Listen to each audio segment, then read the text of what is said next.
निवडणुकीचं वारं सुरू आहे.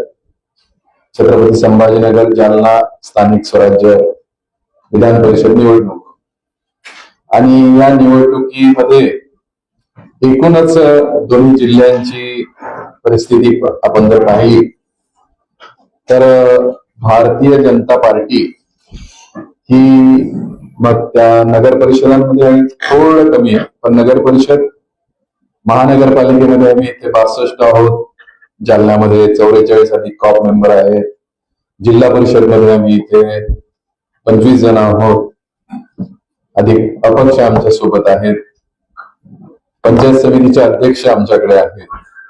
तर अशी सगळ्या ठिकाणची निवडणूक जी ज्याच्यावर चालते ते म्हणजे संख्याबळ, आणि त्या बाबतीत भारतीय जनता पार्टी ही आघाडीवर, म्हणजे मतदारांनी ज्या प्रतिनिधींना निवडून दिलं, म्हणजे जनमताचा कौल आणि त्या प्रतिनिधींनी निवडायचा प्रतिनिधी, तर हा सगळा विचार भाजपच्या पाठीशी, जनाधार भाजपच्या पाठीशी आहे. त्याच्यामुळे आम्ही सर्वांनी परवा माननीय मुख्यमंत्री, माननीय प्रदेशाध्यक्ष यांची एक शिष्टमंडळ म्हणून जालना आणि संभाजीनगरच्या कार्यकर्त्यांनी अतुल सावे साहेबांच्या नेतृत्वात भेट घेतली. केनेकर साहेब होते, सावे साहेबांनी सविस्तर तिथेही मांडणी केली, आणि एकूणच भाजपला हा मतदार सुटला पाहिजे, हा जनतेची मागणी आहे. भाजप राजकीय मागणी नसून जनमताची मागणी आहे, आणि त्यामुळे आम्ही आज पुन्हा एकदा माननीय प्रदेशाध्यक्ष माननीय सावे साहेब पण आता सरकारचे प्रतिनिधी म्हणून त्यांनाही आम्ही एक निवेदन देतोय, आणि प्रदेशाध्यक्षांना मी पूर्वीच जिल्हाध्यक्ष म्हणून निवेदन दिलेलं आहे. तर या सगळ्या विषयामध्ये या दोन्ही जिल्ह्यांचं नेतृत्व करण्याची संधी ही भारतीय जनता पार्टीच्या कार्यकर्त्याला मिळावी. तो कार्यकर्ता कोणी असेल तो पक्षश्रेष्ठींचा अधिकार आहे, पण ही जागा भाजपला सुटावी या अनुषंगाने आमची विनंती आहे, आणि या विनंती आपण आपल्या प्रसार माध्यमातून सरकारपर्यंत सर्वांपर्यंत पोहोचवावी. कारण आता जर आपण 600च एकूण इथे मतदान आहे, आणि मोठामोठी जर संख्या काढली तर 270 280 हे भाजपचं आहे, 120 125 शिंदे सेनेचे आणि इतर बाकीची मंडळी.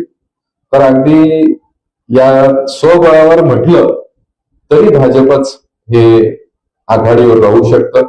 त्याच्यामुळे आतापर्यंत महायुती आहे, महायुतीतच हे राहावं, पण संख्याशास्त्र दोन्ही आमच्या मित्रपक्षांनी समजून उमजून ही जागा भारतीय जनता पार्टीची हे मान्य करावं.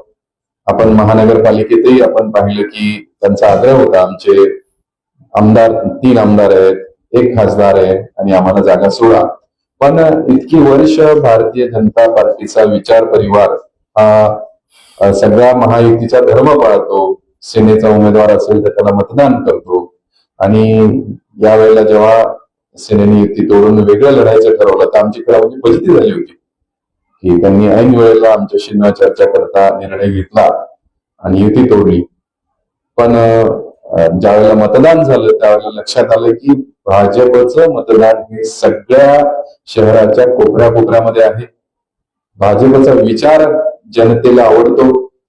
देशाचे पंतप्रधान नरेंद्र मोदी, माननीय मुख्यमंत्री देवाभाऊ, आपलं नेतृत्व माननीय अतुल सावे साहेब यांना हेच काही चांगलं करू शकतात याची समाजाला खूप मोठी अपेक्षा आहे, आणि तसं सगळीकडे घडतंय. पण त्यामुळे याही विधान परिषदेमध्ये भाजपला ही सीट मिळावी अशी अपेक्षा आपल्या माध्यमातून मी माननीय प्रदेशाध्यक्ष, माननीय मुख्यमंत्री, माननीय सावे साहेब यांच्यापर्यंत पोहोचवतो.